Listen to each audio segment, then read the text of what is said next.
figure out how to manipulate a little bit everything, even though that there's more platforms out there to be seen. So you take a film like yours that's fully fleshed out, notable names, and you still have a hurdle.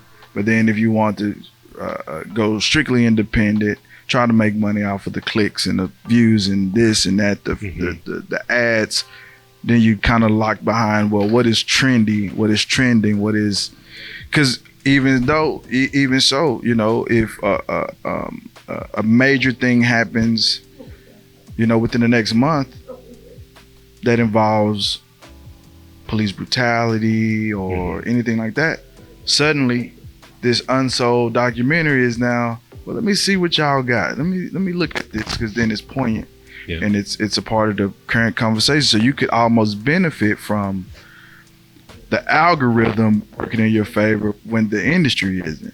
Well, I'll say something about the algorithm too. I mean, it's like one thing, it's like, I don't want to benefit off someone's pain in that sense. I don't want to be opportunistic.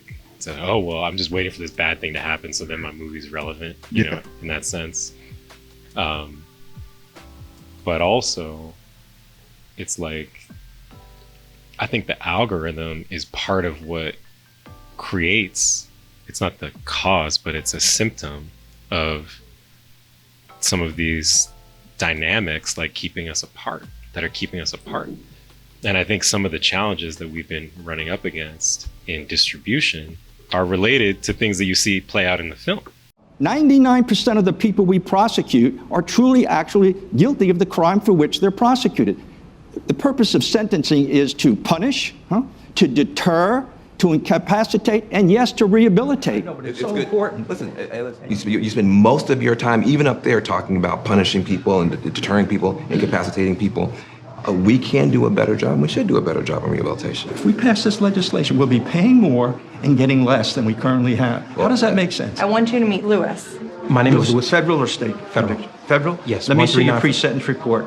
Let me see your pre-sentence report. Then you and I can have a meaningful conversation, because so many people talk about their circumstances, and you haven't even listened to them. I know, but you can't just throw somebody in a category and not listen. It's not fair.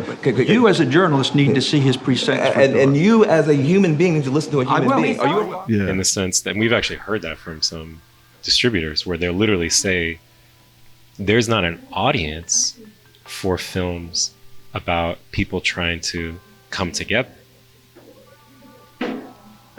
Damn.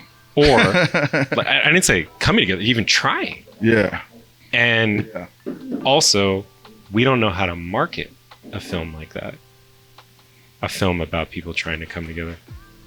What they're not saying, that's what they're saying. But what they're not saying, which I think is the other side of that statement, is we built our business model to deliver to people who are in lanes that we've identified, that they may not even identify for themselves, but that we've identified based on some behavior. And we're not interested in shaking up those lanes. Right. Because, we just saw that in the last couple of weeks with the Facebook deal that was, deliberately targeting things to certain directions, which, that is it's weird, because I go to YouTube and it tells me you may like watching someone build a chair, and I press play, and you know what? I kind of like watching people build chairs. It knew that for me based on a habit.